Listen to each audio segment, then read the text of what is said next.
Di tanah koloni Amerika, kehidupan berjalan sederhana, dipenuhi ketenangan dan harapan baru. Namun, di balik kesederhanaan itu, tersimpan kehidupan yang berat. Ini adalah 13 koloni Inggris di Amerika, tempat rakyat hidup, bekerja, dan bertahan. Mereka jauh dari pusat kekuasaan, tapi tetap berada di bawah kendali Inggris. Dari kehidupan inilah, perlahan muncul rasa ketidakadilan. Ini wilayah koloni kita, dan ini Inggris. Terpisah sangat jauh oleh lautan.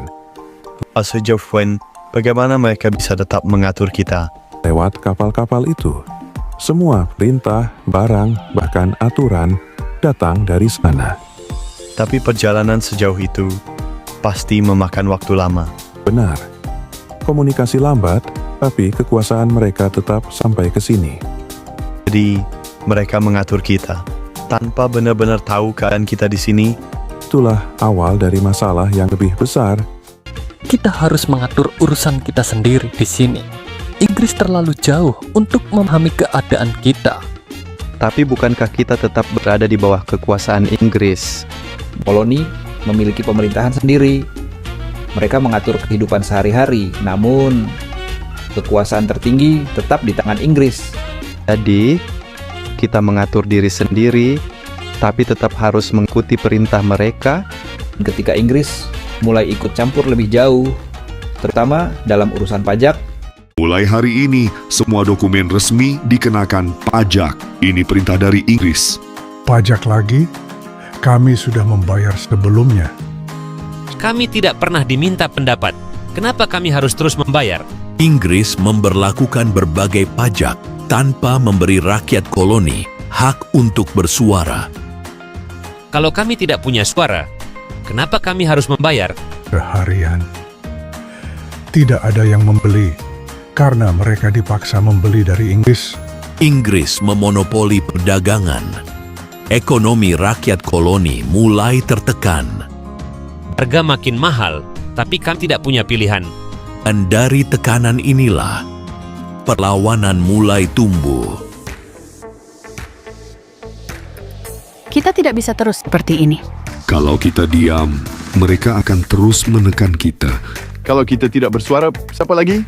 Tapi, kita melawan Inggris. Ini bukan tentang melawan, ini tentang hak kita. Kita membayar pajak, tapi tidak punya suara. Tekan bersama-sama. Taxation. No taxation with representation.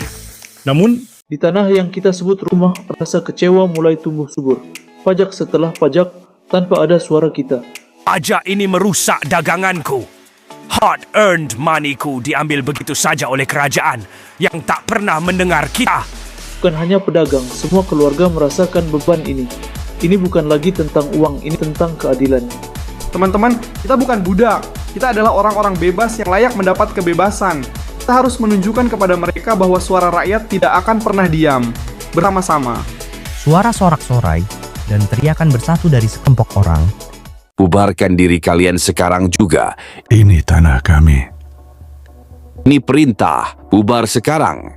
Kami hanya menuntut hak kami. Kami tidak akan mundur. Ini tidak adil. Jangan paksa kami bertindak. Kami tidak takut lagi.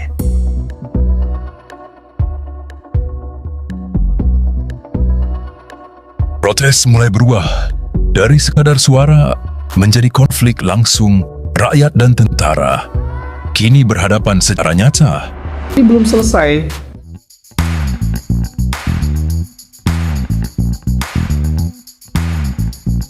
Ya, kita sudah cukup lama berbicara. Tapi tidak ada perubahan semula. Pajak tetap berjalan. Perdagangan tetap dikuasai.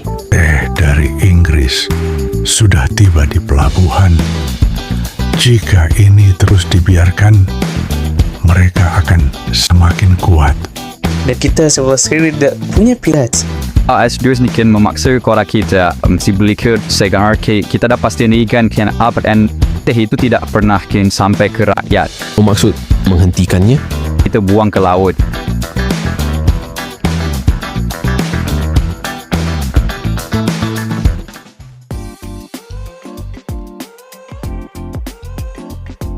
Kalau begitu, kita lakukan bersama. Kita bergerak malam hari, diam, cepat, dan terorganisir.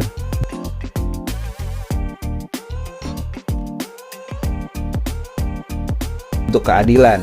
Cyberfrustration terjadi.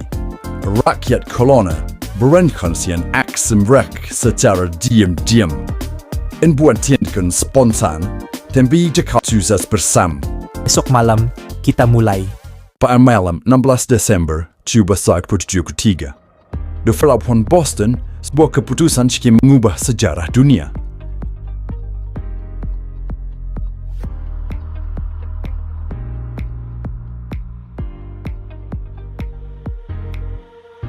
Malam ini kita bertindak. Tidak ada jalan kembali setelah ini. Kita lakukan untuk hak kita.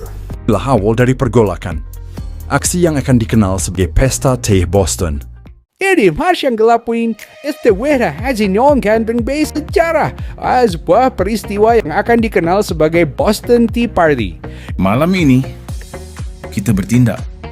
Tidak ada jalan kembali setelah ini. Kita lakukan untuk hak kita. Dengan hati-hati, mereka menyusup ke atas kapal Inggris yang berlabuh. Cepat, jangan sampai terlihat.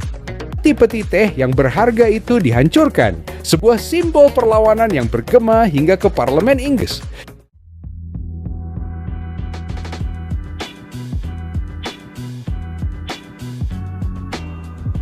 Saya akan mengubah segalanya.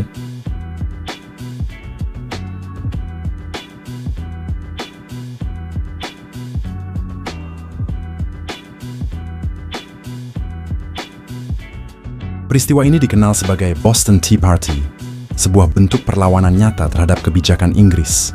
Di peristiwa ini, konflik berubah menjadi perang terbuka.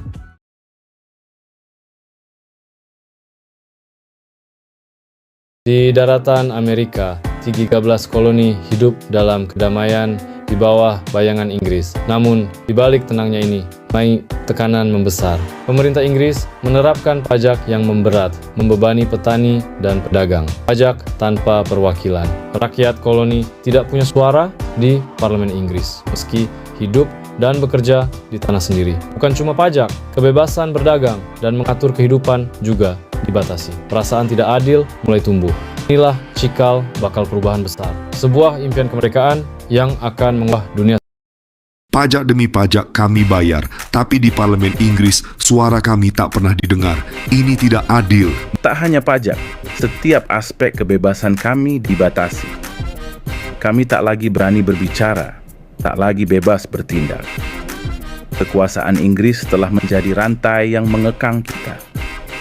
Mungkin saatnya kita memutuskan rantai itu sendiri. Deka, kata itu pernah terlintas di benakku, tapi untuk mendapatkannya, kita harus berani berjuang. Rasa marah mulai muncul di antara rakyat.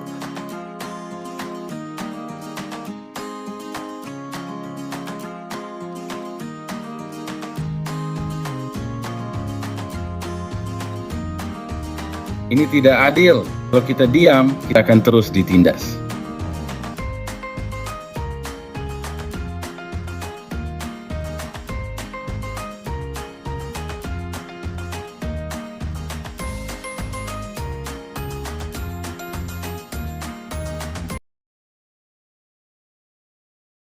Pada tahun 1775, ketegangan yang telah lama membara antara koloni Amerika dan Inggris akhirnya meledak.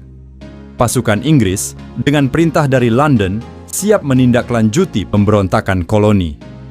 Di Lexington dan Concord, dua pasukan bertemu. Momen yang akan mengubah sejarah selamanya. Sebuah tembakan yang tak diketahui siapa penyerangnya mengawali pertempuran pertama. Dunia menahan napas, lalu tembakan pertama dilontarkan. Revolusi Amerika pun dimulai. Di Concord, rencana Inggris untuk merampas senjata koloni gagal. Senjata itu sudah dirahasiakan, namun perlawanan baru saja dimulai. Di sepanjang jalan pulang, para milisi menyerang dari sembarangan. Aksi heroik rakyat koloni membuktikan bahwa mereka siap berjuang demi kebebasan mereka. Di tengah kesulitan dan kelemahan, sebuah bangsa membutuhkan seorang pemimpin. George Washington mulai memimpin pasukannya. Kita memang lemah, tapi kita punya keberanian.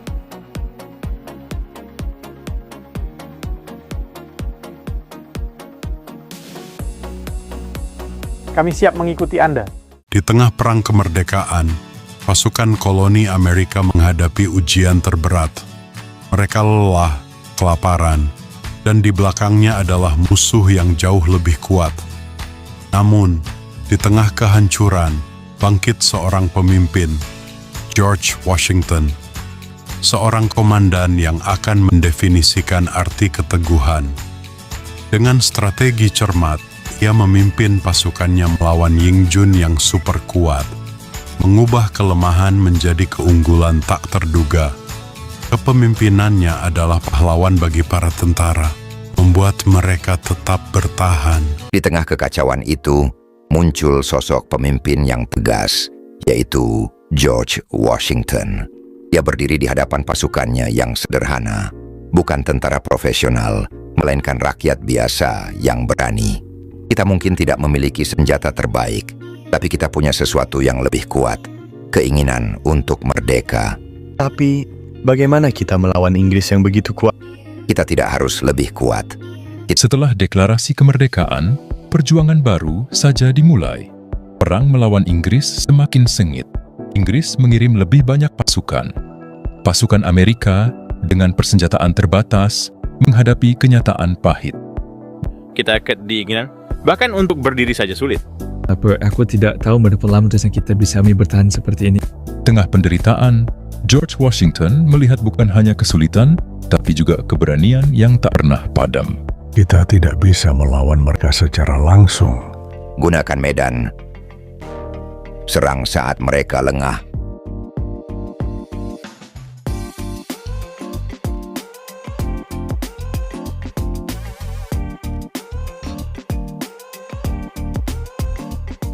Sementara itu, di tempat lain, perjuangan tidak hanya terjadi di medan perang. Seorang pemikir bernama Thomas Jefferson sedang menulis sesuatu yang akan mengubah sejarah. Dengan pena di tangannya, ia merangkai kata demi kata tentang kebebasan. So, jika kita ingin merdeka, dunia harus tahu alasan kita. Apa yang akan kamu tulis? Bahwa semua manusia diciptakan setara. Mereka punya hak untuk hidup, kebebasan, dan mengejar kebahagiaan. Tulisan itu bukan sekadar kata-kata, itu adalah harapan bagi seluruh rakyat. Di balik senjata dan pertempuran, perjuangan kemerdekaan dibentuk oleh gagasan-gagasan revolusioner. Salah satunya dari Thomas Jefferson. Ia merumuskan hak asasi yang tak tergoyahkan, hak untuk hidup, kebebasan, dan mengejar kebahagiaan.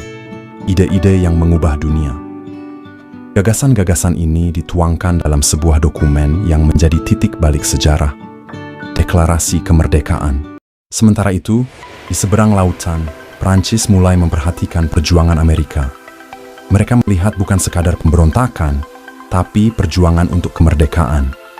Lebih penting, Prancis melihat kesempatan emas untuk melemahkan Inggris, musuh lama mereka. Jika Amerika menang, Inggris akan kehilangan kekuatannya. Dan kita bisa membantu mereka sekaligus mengubah keseimbangan kekuatan dunia. Tak lama kemudian, bantuan dari Perancis mulai datang, membawa senjata dan pasukan. Seiring berjalannya waktu, arah perang mulai berubah. Bantuan dari Perancis membuat pasukan Amerika semakin kuat dan terorganisir. Persediaan bertambah, strategi semakin matang, dan semangat juang kembali menyala. Sisi lain, pasukan Inggris mulai kelelahan. Kekuatan yang dulu begitu dominan, perlahan mulai melemah. Tak sekuat dulu aku bisa merasakannya. Yes, the British are getting weaker. This is our moment. We have endured. We have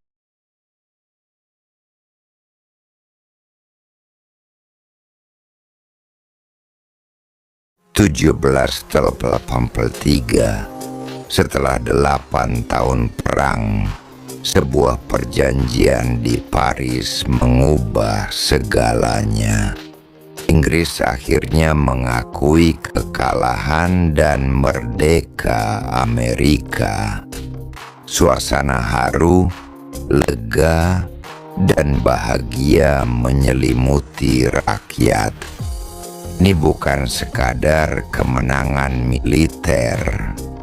Ini adalah kemenangan rakyat. Dari segala lapisan masyarakat, bendera yang berkibar itu adalah simbol persatuan mereka. Bukti bahwa perjuangan melawan ketidakadilan akan selalu menemukan perang yang kelabu dan penuh luka. Asap memakan langit, meninggalkan rasa lelah dan kerinduan akan kedamaian. Pasukan Inggris yang dulunya gagah kini mundur dengan kepala terkurung. Semangat mereka hancur, kekuatan mereka sirna. Namun di sisi lain, api semangat Amerika Serikat masih menyala terang. Mereka bertahan, menyimpan harapan di tengah kehancuran. Momen itu tiba. Sebuah kemenangan yang tidak hanya meraih kebebasan, tapi juga mengukir nilai kesusilaan dan keberanian abadi. Dari kegelapan penindasan, terbitlah. Di tengah kegelapan penindasan, apa yang menjadi api penyalanya? Bukanlah kebencian, tapi kesusilaan. Kesusilaan, nilai moral yang mencakup kebaikan, keadilan, dan kebenaran yang tak pernah padam di hati manusia. Sinar ini mengubah rasa takut menjadi keberanian, mengajak rakyat untuk bangkit dan melawan. Rantai penindasan hancur, merdeka. Inilah kemenangan yang dibawa oleh kesusilaan. Kemenangan ini adalah kebebasan, hak asasi manusia, keadilan, dan semangat anti penindasan. Ini rakyat memiliki hak untuk menentukan nasib. Di tengah kegelapan penjajahan, sebuah semangat baru mulai menyala.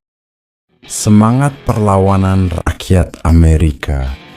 Pidato para pahlawan mengobarkan api perjuangan, menyatukan rakyat dari berbagai penjuru. Di balik pintu tertutup, rahasia-rahasia perang dirancang untuk merebut kembali kebebasan. Dengan perlengkapan sederhana, namun semangat yang membara, pasukan revolusi siap berkorban. Di atas medan perang, bendera baru berkibar sebagai simbol harapan melawan rintangan yang maha besar. Perang berakhir pada 1783. Inggris akhirnya kalah dan mengakui kemerdekaan Amerika Serikat. Menangan ini bukan hanya militer. Di balik jempolan kemerdekaan, apa yang sebenarnya kita menangkan? Ini bukan hanya tanah, tapi perjuangan nilai-nilai yang tak ternilai harganya. Kebebasan berbicara dan keadilan, di mana suara setiap orang akhirnya didengar dan dihargai. Generasi baru tumbuh tanpa rasa takut, membangun masa depan dengan impian yang bebas.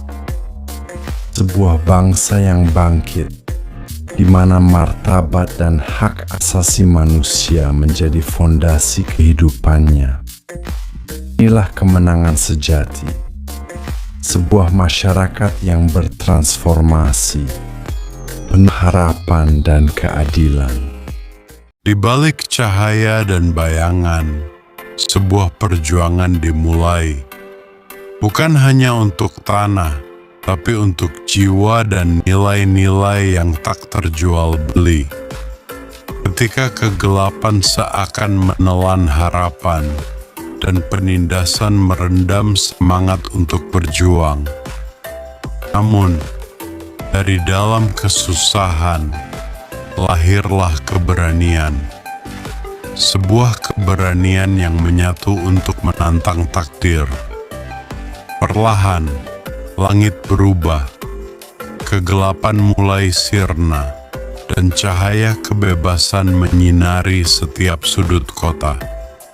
Kemenangan ini bukanlah tentang kekuatan senjata, tapi kemenangan kesusilaan dan nilai-nilai kemanusiaan. Keadilan, kebebasan, dan keberanian. Nilai-nilai ini. Kemenangan Revolusi Amerika bukanlah tentang pertumpahan darah atau ambisi kekuasaan.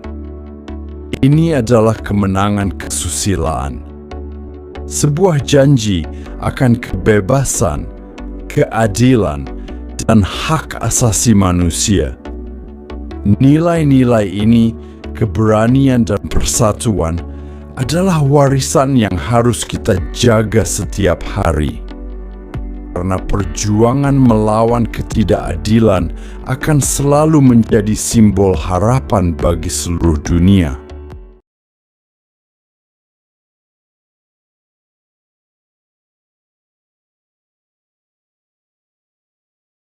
Di abad ke-18, dua dunia berbeda terpisah oleh sebuah kerajaan. Di Versailles, kemewahan tanpa batas. Di Paris, penderitaan yang tak terhingga. Rakyat bekerja keras sepanjang hari, namun tetap kelaparan. Pajak yang berat menghimpit mereka, sementara kerajaan hidup dalam kemewahan. Di istana, adegan kemewahan terus berlanjut. Raja dan ratu tak menyadari, amarah rakyat telah sampai pada puncaknya. Semua yang mereka butuhkan hanyalah sebuah api, sebuah pemicu untuk melepaskan amarah yang telah lama terkubur.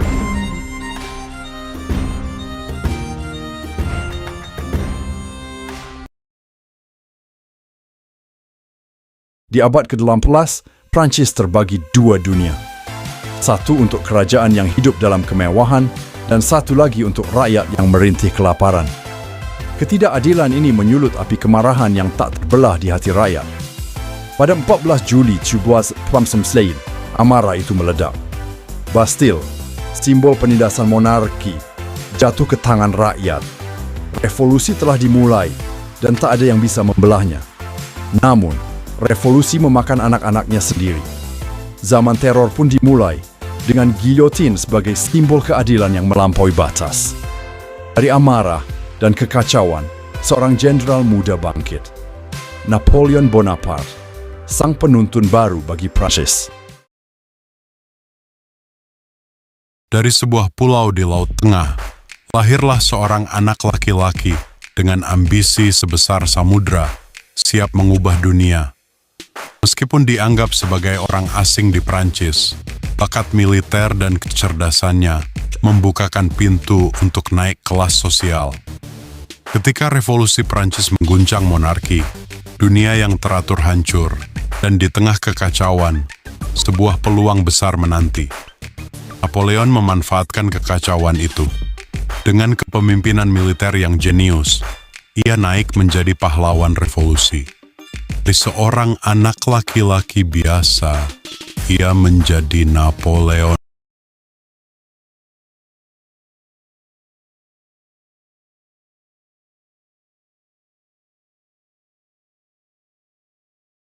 Setelah badai revolusi Prancis, sebuah bangsa bertanya, apa yang akan menggantikan monarki yang runtuh? Lahirnya Deklarasi Hak Asasi Manusia membentuk fondasi baru. Semua orang bebas dan setara di hadapan hukum. Namun, stabilitas datang dengan harga. Napoleon membawa orde, namun juga merasakan cahaya demokrasi. Meski begitu, api ide demokrasi tak pernah padam. Ia menyebar ke seluruh Eropa, memicu reformasi dan lahirnya konstitusi. Rakyat menemukan suaranya. Pemilu pertama dan parlemen menjadi pilar baru dari sistem republik. Hingga hari ini, perjalanan itu terus berlanjut. Demokrasi adalah kisah abadi.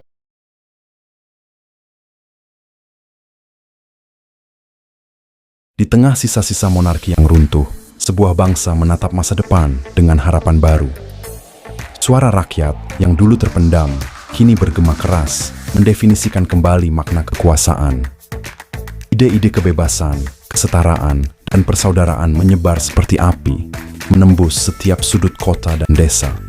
Namun, demokrasi adalah sebuah proses. Di tengah semangat, perbedaan pandangan menguji persatuan mereka.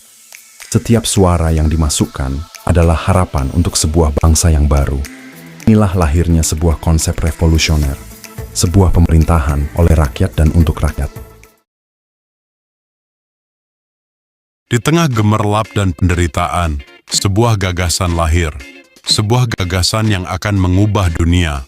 Persamaan hak. Suara-suara yang pernah dipejamkan, kini berani bergema. Di forum terbuka, semangat kebebasan menyatu. Ini adalah momen kelahiran demokrasi, saat suara rakyat menjadi kuasa terbesar. Takhta yang tak tergoyahkan pun mulai berguncang. Era kekuasaan absolut telah berakhir. Ide itu menyebar seperti api. Dari Paris ke seluruh Eropa, dunia lama berubah menjadi era baru.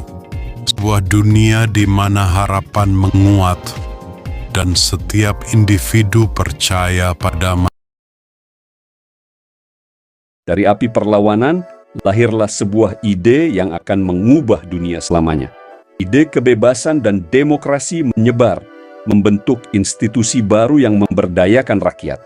Perjuangan ini tidak lagi milik satu bangsa, melainkan semangat bersama seluruh dunia.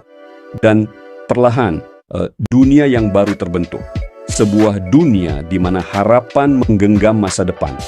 Inilah warisan mereka. Sebuah era baru di mana setiap suara berharga. Warisan revolusi.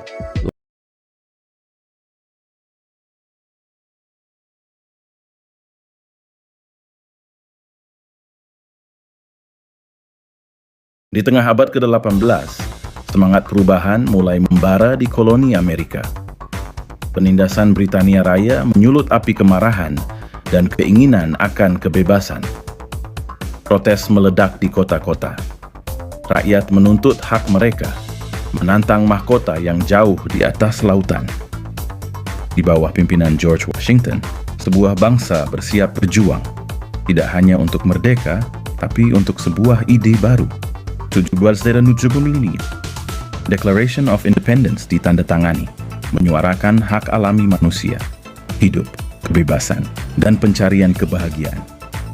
Sebuah revolusi berhasil